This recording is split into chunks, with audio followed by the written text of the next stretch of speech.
This happened just a couple of weeks ago. I was 24 and needed the money.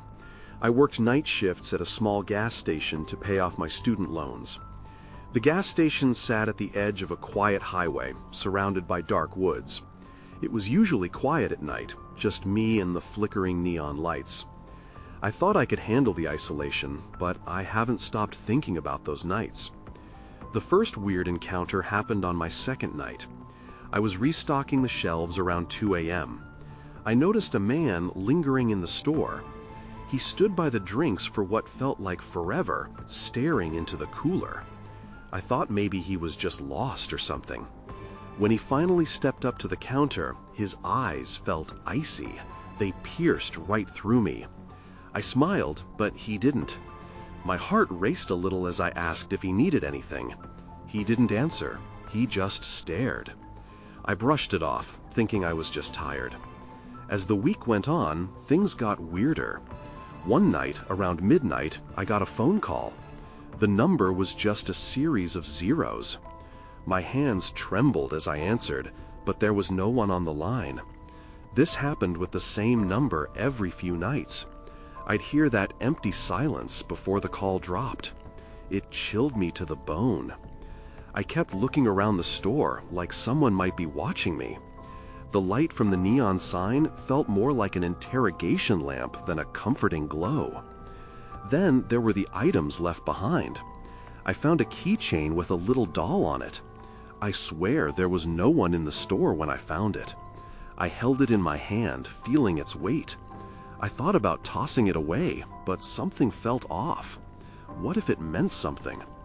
I placed it behind the counter. Its tiny eyes seemed to follow me. I started hiding other things too, like loose change left by customers. You never know what could be a clue, right? It wasn't just the objects. I heard whispers echoing in the restroom. At first, I thought it was my imagination, but every time I went in there, I felt a chill. It sometimes felt like someone else was with me. I could almost feel someone's breath. I'd look around, but I was always alone. My heart pounded, and I'd rush back over to the cash register. Then, one evening, after a really quiet shift, the man from my second night came back. He walked in slowly, his eyes locked on mine. My stomach dropped. I stood frozen behind the counter. My hands were clammy. I thought about calling for help, but my voice got stuck in my throat. This time he smiled, and it was the creepiest thing I had ever seen. "I see you're still working hard." Then he just walked out without buying anything. I blanked, confused. I hurried to lock the door. Now, I'm not sure if it was all in my head or if something truly watched me. I still feel that lingering presence. Every time I go back to that gas station, I wonder if I'll see him again, if he really ever left. After that unsettling encounter with the man, I thought about calling in sick. Just staying home felt safer, but I needed the money too much. The next night, I walked into the gas station, my stomach in knots. Every shadow seemed like a lurking threat. I tried to shake off that feeling, convincing myself it was all in my head. The night dragged on. Around 1 a.m., I noticed something on the floor near the drink cooler. It was a crumpled piece of paper. I picked it up, and my heart sank. It was a note, written in shaky handwriting. "He's watching you." Who? My mind raced, and I felt a chill creep up my spine. I split my attention between the note and the windows, half expecting to see that man staring back at me. I shoved the note in my pocket, trying to dismiss it as some prank, but I couldn't stop thinking about it. I decided to divert my attention by tidying up the store. As I stacked shelves, I noticed the keychain with the doll I had hidden earlier seemed out of place. I could have sworn I had put it behind the register, but now it was sitting right at the edge, almost like it wanted to be seen. I cursed under my breath and pushed it back behind the counter. Just then, the radio crackled to life. A distorted voice came through, garbled and unclear. The signal was normally fine, but this felt eerie. "Watch. Back. It wasn't making sense. I fumbled with the dial, trying to change the station, but the voice grew louder. I dropped the radio and covered my ears as if that would drown it out.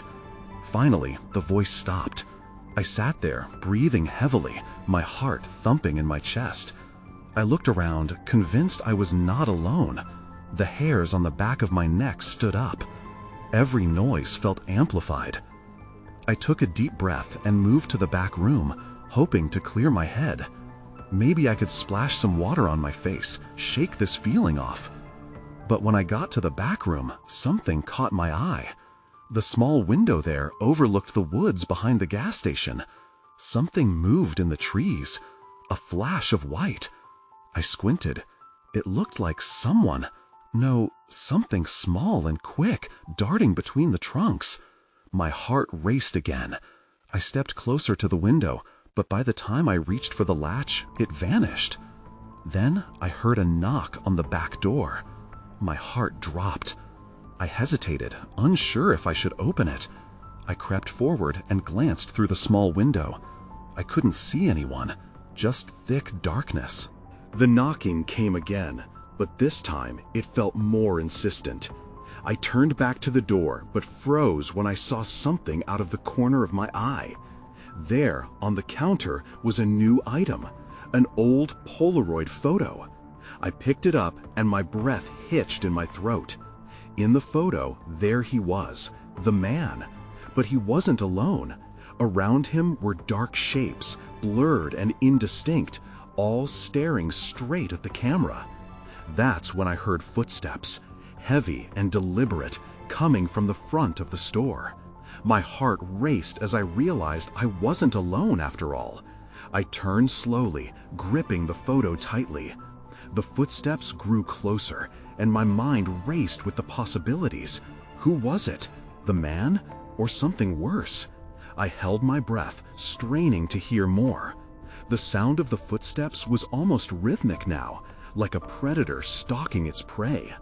I shoved the photo back onto the counter and slipped into the storage room, closing the door softly behind me. The cramped space felt stifling, shadows creeping in from every corner. I pressed my back against the wall, trying to steady my breathing. My heart thudded loudly against my ribs. Maybe it's just a customer, I whispered to myself, but the little voice of reason in my head didn't sound convincing. Nothing felt normal anymore. I waited, hoping the footsteps would fade away. But instead, I heard a voice, low and gravelly. "Hello? Is anyone there?" Panic surged. I knew I should respond, but my mouth was dry. I peered through the small crack in the door, heart pounding. No one was in the front, but I could still hear shifting and rustling. It was as if something was moving around aimlessly.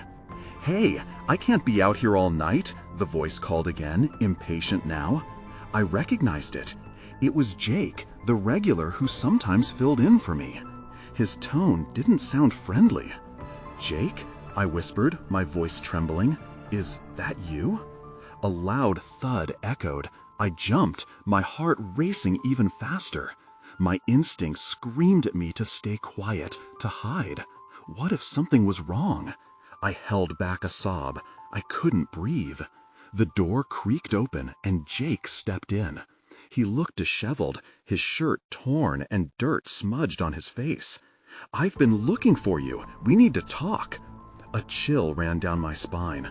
"What happened to you?" "Not here," he said urgently. "They're coming." "Who's coming?" My voice cracked as dread pooled in my stomach. Just then, the lights flickered, plunging the room into darkness. I gasped, pressing against the wall.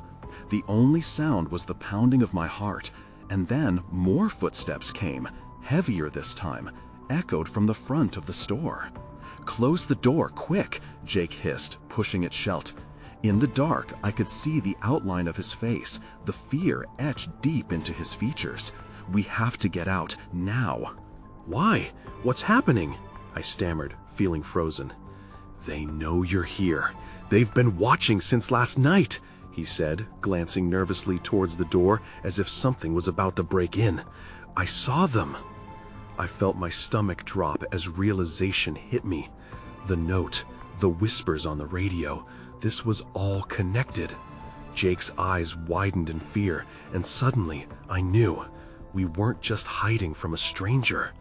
That's when I heard it, the sound of scratching at the door, claws against the wood. My breath stopped as the scratching persisted, but a soft voice emerged from behind it. "Let me in." Every instinct in me screamed to run, but behind that door lay whatever hunted me, and I was trapped. The scratching stopped abruptly. I held my breath, every nerve in my body on high alert. Jake's eyes darted to the door, his jaw clenched tight. "What was that?" he whispered, his voice barely audible.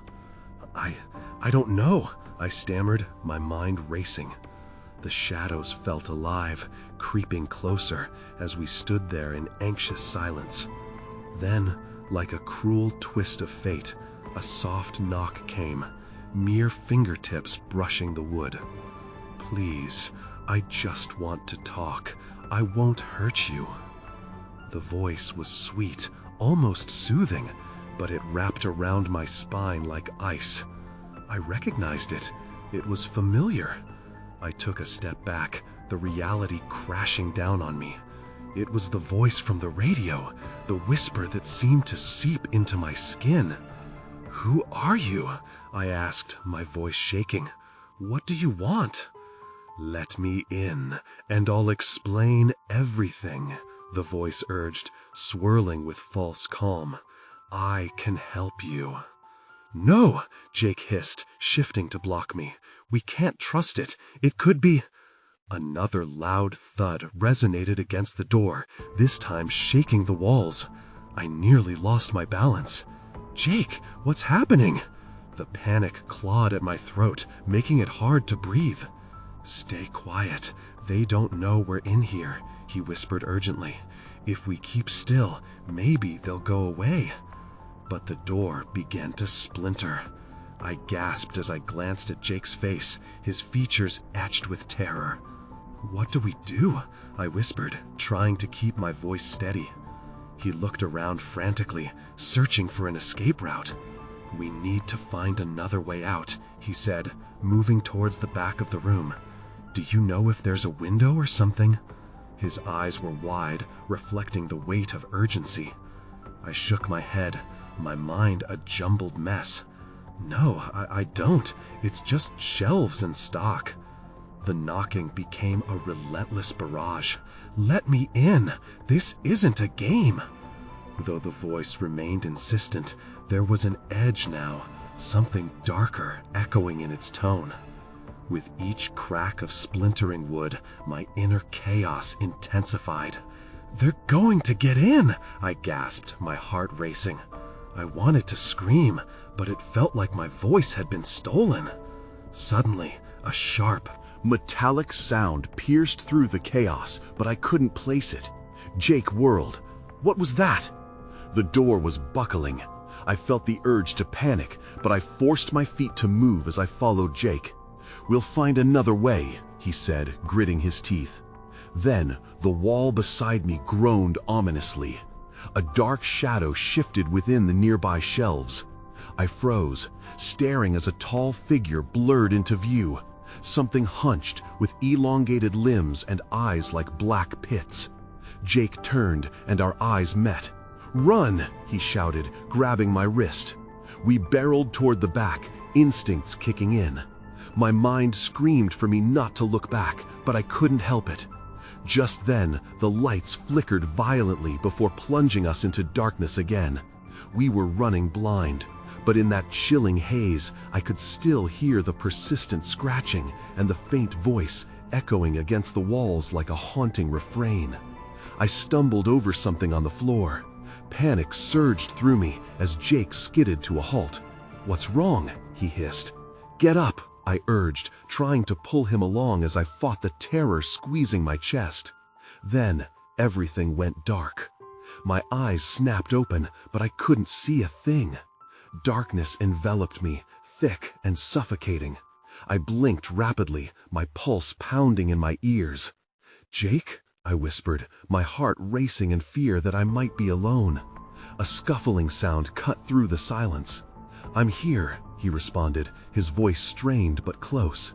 I felt a rush of relief mixed with dread. "What happened?" I asked, panic creeping back in. "I think we've fallen." His words came out in short breaths. "We need to get up." I pushed myself to a sitting position, my hands brushing against the cold floor. It was rough, gritty. I could smell something sharp and metallic, like rust. The noise outside had changed. The knocking had stopped. Instead, there was a low, guttural growl echoing from somewhere nearby. I felt my stomach turn. "What is that?" I asked, my voice trembling. "I don't know," Jake admitted, his breath hitching. "But we need to move, now." I reached out to grab his arm, and he pulled me to my feet. The darkness made it hard to orient myself. My eyes strained, but there was nothing. No light, no colors, just an oppressive shadow that swallowed us whole. As we pushed forward, I heard something shuffle to my left. "Stop," I whispered sharply, yanking Jake back. He stopped, tensed like a coiled spring. "Did you hear that?" There was a pause. Then we both focused on the sound. It was a scraping, almost deliberate, like claws on stone. "We can't stay here," Jake urged, in a voice barely above a whisper. I wanted to argue, but my instincts told me he was right. Inching forward, I tried to keep my breathing quiet. Each step felt like it could be our last. Suddenly, there was a blinding flicker, and then light. Single bulb flickered into life above us. The dim glow illuminated a narrow corridor, dim and dusty, stretching away into the black. "What is this place?" I asked, squinting against the brightness. Jake shook his head, worry etching deeper lines in his face. "I don't know. It looks like some kind of maintenance area." But before I could respond, something darted in the corner of the light, too fast to catch. My heart skipped. "Did you see that?" I nearly shouted. "Just keep moving," he said, stepping toward the corridor. But as we moved, a figure emerged from the shadows. It was tall and thin, clothes ragged and filthy. Long hair hung in matted tangles across its face, obscuring its features. I froze in horror, eyes locked on the creature. Fear gripped me, making it hard to breathe. Then another voice rasped from the shadows. "You shouldn't have come here." The hairs on the back of my neck prickled. I glanced at Jake, and he looked equally terrified. "What do we do?" I barely managed to whisper. Before he could answer, the creature lunged. My instincts kicked in. "Run!" I screamed, grabbing Jake's hand. We bounded down the corridor, adrenaline flooding through me, the sound of our panicked footsteps pounding against the concrete. We barreled into a room, and the door slammed shut behind us. My chest heaved as I leaned against it, trying to catch my breath. "What was that?" I panted. Then everything went dark again. I stumbled back when the lights flickered back on. It felt like I'd been holding my breath for hours. Around me, the room looked like some abandoned storage area, filled with dust and cobwebs. Old crates stacked haphazardly against the walls sat in a circle of dim light, and an overwhelming smell of decay lingered in the air. "Where are we?" Jake whispered, scanning our surroundings. I don't know. I felt shaky, disoriented. That thing did something to the lights. I turned my head towards the door, suddenly uneasy. What if it followed us in? The thought sent a fresh wave of panic rippling through me. "We can't stay here. We have to find another way out." Jake nodded, but looked equally lost. "We just ran from a monster. We need to think this through." I pressed my back against the cool wall, adrenaline still pumping through my veins. What if it's out there waiting for us? We can't just sit around. Just as I said that, a loud crash echoed from behind the door. My breath hitched. It's trying to get in. Jake backed away from the door slowly. What do we do? I racked my brain. There has to be another exit. Let's look around. We crept deeper into the room, scanning for windows or anything resembling an exit. The light overhead flickered again, casting eerie shadows on the walls. I moved to one side, where an old workbench stood half buried under dust. A rusted toolbox sat on it. I opened the box, half expecting it to be empty, but instead I found a flashlight. "Jake, look!" I held it up. "This could help." He took a small step forward, eyeing the door warily. "Can it get through? What if it has friends?" I resisted the urge to panic. We've got to take that risk, or we'll be trapped. I clicked the flashlight on, the beam cutting through the dust motes. I turned to check the opposite side of the room, hoping for a window. That's when I saw it. A door, slightly ajar, with light seeping through the gap. My heart raced with hope. "Jake, over here!" We rushed towards it, but the pounding on the other side of the door was growing louder. "Hurry!" I urged, pushing the door open with all my strength. It creaked ominously, revealing another dark corridor. We barely stepped through when the door burst open behind us. The creature stood there, silhouetted by the light outside, eyes glinting with hunger.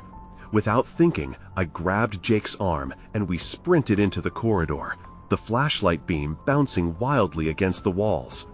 We stumbled in the dark, not looking back, the beast's growls echoing in our ears. Then I tripped over something smooth and hard. I went down, Jake falling right behind me. "Get up!" he yelled, panic-filled urgency in his voice. I glanced back just in time to see the creature dart forward, reaching out as if to grab us. I pulled myself up, and Jake helped me to my feet. "Run!" I shouted, pushing him ahead of me. As we sprinted down the corridor, I felt something brush against my ankle. A hand? A whisper? I couldn't tell. I just concentrated on Jake's silhouette ahead. But as we reached a corner, I heard a chilling voice behind us, echoing from the shadows. "You can't escape." That's when the lights went out again, plunging us into darkness. I stood frozen in darkness, heart racing. The world around me disappeared, and all I could hear was the sound of my breath and Jake's frantic whispers. I squeezed the flashlight in my hand, focused on the beam, hoping it could pierce through the suffocating blackness. "Where do we go?" Jake's voice trembled. I took a shaky breath. "Forward. We have to keep moving." I forced myself to remember the layout of the corridor. There should be a turn ahead. I could picture it vaguely, but the dark was disorienting. I carefully stepped forward, keeping my hand on the wall for guidance. Jake followed closely, his presence a flickering hope in the void. I dragged my finger along the grimy surface, and with each step, I felt something cold wash over me. The beast couldn't be far behind. As if in response to my fear, I heard a low, guttural growl reverberating through the air. I stumbled, nearly crashing into Jake. "It's coming," I whispered harshly. Instinct kicked in. "Turn here," I commanded, pointing blindly. He didn't hesitate, following my direction as we veered to the right. The walls felt damp and uneven. My heart pounded louder as we dashed down the hallway, the creature's breath close behind us. Suddenly, I crashed into something solid. I gasped, illuminating what looked like a set of metal stairs going down. "This way!" I yelled, pulling Jake along with me. We hurried down the steps, the echo of our footsteps mingling with the sound of crashing behind us. The flashlight flickered as we reached the bottom, leaving us with just enough light to spot another door at the far end of the room. "Come on," I urged, moving toward it. Just as we reached for the door handle, the lights flickered back to life. For a moment, relief flooded over me. But then I turned to see the creature standing just outside the door, eyes wide and glistening with hunger. "Jake!" I shouted, pushing him through the door just before it could lunge at us. We tumbled into a narrow room, slamming the door shut behind us. I leaned against the door, breathless. "What now?" Jake asked, voice shaky. "Let's just catch our breath for a second." I scanned the room. Empty except for shelves stacked full of rusted machinery. Maybe we can find something to block the door. I turned my gaze toward the shelves and noticed something shiny wedged between two old crates. I squinted and stepped closer, feeling my stomach twist with hope. "Jake, help me with this." I reached to pull it free. Together, we pried the object loose. It was an old crowbar, heavy and solid. "This might work," I said, gripping it tightly. But before I could react, the lights flickered again and went out. The rushing silence flooded back. Instinctively, I raised the crowbar, prepared for whatever would emerge from the shadows. Then I heard a soft rustle beside me. "What was that?" Jake whispered. I squinted into the darkness. I don't know." My heart pounded as I swung the flashlight around, the beam cutting through the dark. And that's when I saw them. Faint outlines, humanoid figures moving silently, creeping out of the corners of the room. My stomach dropped, dread settling in like a lead weight. "Jake," I stammered, holding up the crowbar, "we're not alone." The figures drew closer, whispering words I couldn't understand. The atmosphere thickened, my body tense with fear, and all I could do was brace for what would come next. I gripped the crowbar tighter, every muscle in my body ready to spring into action. The shadows inched closer, their whispers a low, unnerving hum that buzzed in my ears. I focused on the flickering light of the flashlight, trying to shine it toward the figures. The beam illuminated a twisted face with hollow eyes and a gaping mouth too wide to be human. "Back up!" I shouted to Jake, stepping in front of him like a shield. My heart raced, and I fought the urge to flee. Instead, I shifted toward the nearest shelf, ready to put it between us and whatever these things were. "Please, go away!" Jake's voice shook. I could hear him fumbling behind me, probably trying to find something to defend himself with. The figures paused, their faces flickering in and out of the light like a bad dream. They didn't speak, but I felt their eyes on me, searching, hungry. My breathing intensified, and I could hear Jake's footsteps behind me, quiet but heavy with dread. I darted to the side, shining the flashlight again. There were 3 of them, their movements unsettlingly fluid, as if they were drifting rather than walking. "What do you want?" I managed to ask, though my voice trembled.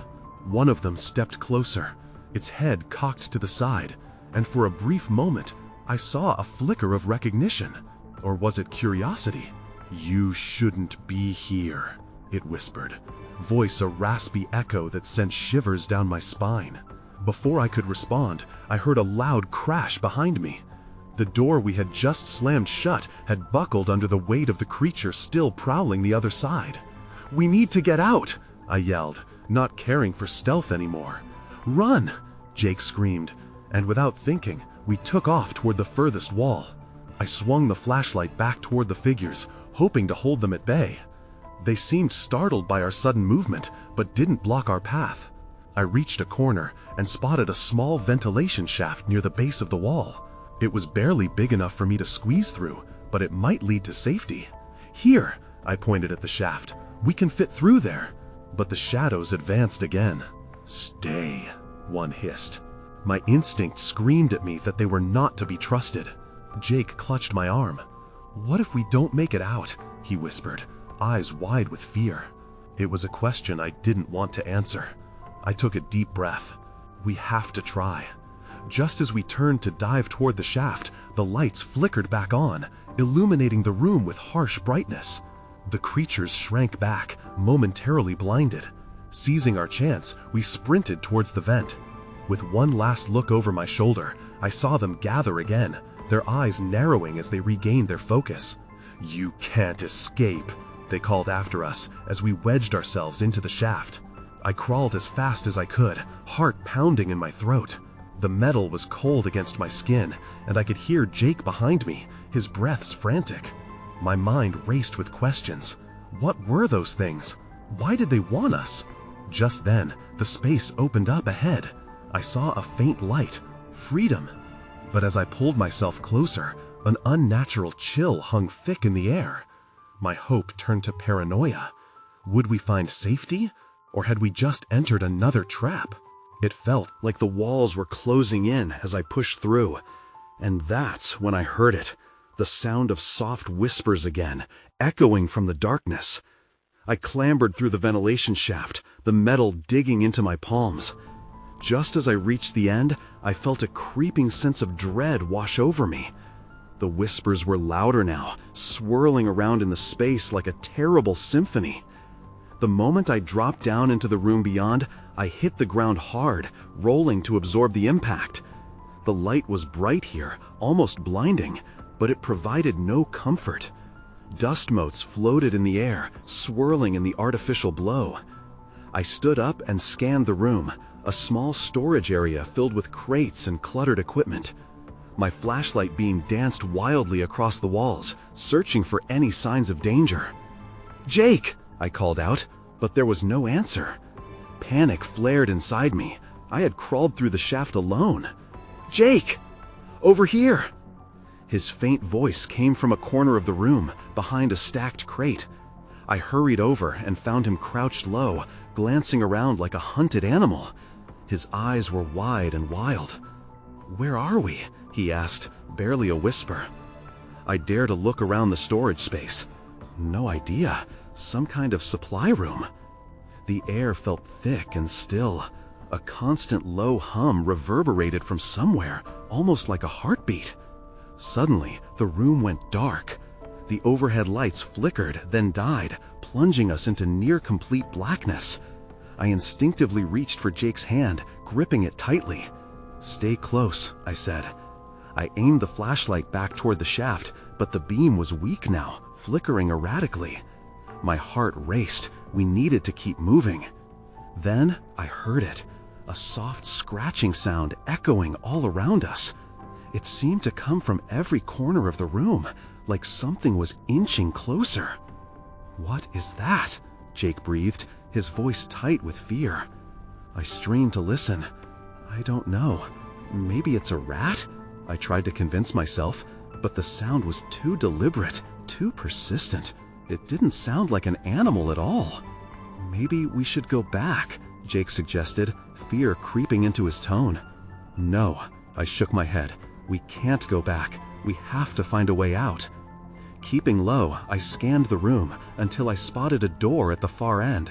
It was slightly ajar, some pale light seeping through the gap. "Look," I pointed toward it. "If we can get to that door." Before I could finish, I felt a cold rush of air sweep through the room. It made the hairs on my arms stand up.